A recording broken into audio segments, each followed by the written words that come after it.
What is going on, everybody? Welcome back to the channel. Aftersound here, bringing you Splinterlands content daily. We also stream over on Twitch at This Is Aftersound, so come by and say hello. All right, so I got this question today in one of the comments to a previous video, and it's a question that I've gotten several times, and I thought, I've been thinking about it, and I thought, you know what, it might be a good topic for a video, or at least a quick video, because for me, there's no right or wrong answer. It's about a certain perspective that I have that I wanted to share with you. Now, the question is, like the title says, how much SPS should I stake? Or, more specifically, maybe how much SPS should a player plan on staking, or how much would I need to stake for such and such? The truth of the matter is that is a very highly individual and personal choice. I mean, everybody's coming from a different place, so you have to do what's right for you. That being said, we can all have goals. We can all have goals that are independent of what our financial situations currently are, things that we can strive towards, right? We're not here yet, or we're not there yet, but we are going to work towards it.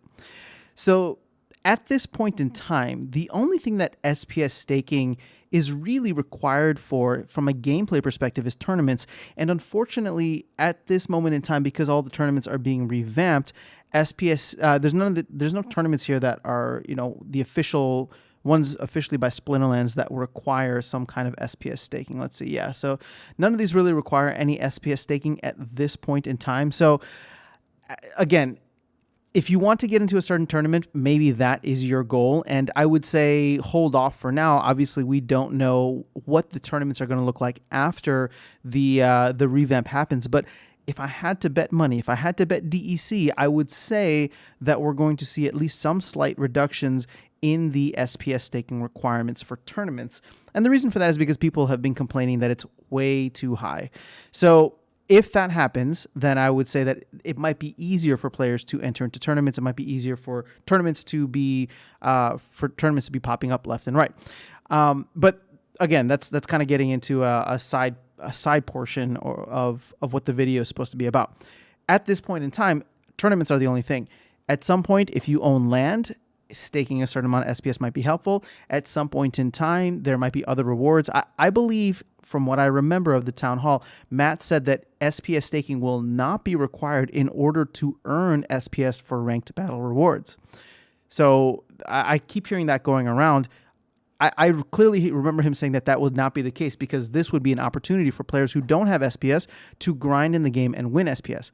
Now, where it could actually, where these things could be related, though, is if there is a staking requirement to unlock higher levels, right? So at the most basic level, if you don't have any SPS staked, you can still earn SPS, but you could be earning higher amounts of SPS, similar to how we have, the alpha and gold foil bonuses for DEC whenever you win. So if you're staking certain tiers of SPS, maybe you get 5% bonus, 10% bonus, whatever the case is. I can see that happening, although that has not been confirmed. That is only speculation. So I'm just sharing with you what I've heard and what I remember from the previous town halls. That being said, that's the only thing right now. There's really no gameplay element that requires you to stake SPS. So if you're a casual player or a hardcore player, it doesn't matter how much SPS you're staking. It really just matters what your cards are and what your card collection is and what league you are and all that fun stuff. So the perspective that I'm trying to give folks is to keep in mind that we're on a roughly 5-year schedule of distribution. Now, so much of this is staggered because the distribution is coming through different forms. So the airdrop, the private investors, SPS ranked battle rewards, and stuff that's being unlocked for the team. Again, all this is in the white paper. I don't have that up in front of me right now, but we can go through that if people really want me to. So that being said, if we're on a 5-year period for this, at the end of that 5 years, and roughly 5 years, I should say, we will see 3 billion tokens fully diluted for SPS. There's no talk about tokens being burned yet. I don't really see a need for tokens to be burned at this point. I think burning is just like a fun buzzword that people like to throw out there because it's supposed to increase the value, people think that scarcity increases value. It doesn't. Utility does, right? Like the only thing that scarcity increases value for is Bitcoin. But really, this is an aside, but like really the utility of Bitcoin is going to be when it becomes mass adopted, as it slowly becomes mass adopted. And then the scarcity is another element of it, but the scarcity does not lead to higher prices. It doesn't push the price up. It maybe pushes perception of price, but we're getting into something completely separate here. So SPS utility is still the most important thing at the end of the day. Now, 3 billion tokens sounds like a lot, but if we were to get into a place where this game had, I don't know, let's throw in some numbers here, right? Because you know me, I like my numbers. Let's say there were a million. Actually, right now there's 300,000 daily active users. So can I even do billion here? 3 billion divided by 300,000. It's going to be a lot of numbers. So every player, if it was equally distributed, should have roughly 100,000 SPS. That's a pretty high number, so I don't expect a good majority of players to have that. The distribution is going to be very similar, to a long, or we'll have a very long tail. What happens, though, if we 10x the player base from here? And keep in mind, we went from 7,000 players to 300,000 players, right? And we actually went up to 500K sometime in October, November. But now what we're seeing is roughly 300,000 players. So if we were to do another 10x from here, which I don't think is crazy or out of line with a game, and with a game like this that's as well polished as this, and is with where crypto and PTE is kind of going overall, this might be a pipe dream. But still, 300. I should just do this without trying to say all the numbers and count all the zeros. So 3 billion divided by 3 million is 1,000 SPS. To me, that's much more attainable because the current price of SPS, I think, is 13.5 cents. That's $135 US.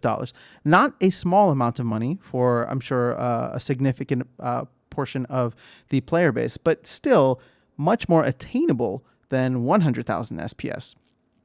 So what is my point here? My point is, how much of that 3 billion share do you want to own? How big of a player do you want to be? How much conviction do you have in the game? And how much, do you want to acquire? So, and there's no wrong answers here. That's the thing. Like, if you are a casual player and SPS and the whole crypto and DeFi side of it is not appealing to you, more power to you. Buy the cards that you like to play with and play. That's like, hopefully the game never changes in a way that disincentivizes that. Hopefully it only incentivizes you to become a bigger and bigger part of the ecosystem rather than disincentivizing people who are casuals, right? So my cat is playing with a plastic bag, so I apologize if you hear some noise in the background. I don't know what he's trying to eat right now, but I'll have to go check on that soon. So that being said, if I give you my goal personally, and I'm not anywhere close to this, but I'm trying to have a pie in the sky kind of goal, is to have 3 million SPS, because then at that point, I would own 0.001 of the game, like 0.001 or like 0.1% of all SPS in existence. To me, that would be pretty awesome. I don't think there's any account right now that has that much. Maybe some of the whale accounts are high up or they have it split across different accounts. But for me, there's still plenty of SPS that will come into existence over time. So over the next 5 years, that is my goal, right? As SPS staking rewards continue to be distributed, again, it's going to be diminishing returns. But as ranked battles come out, I just want to keep stacking and staking SPS.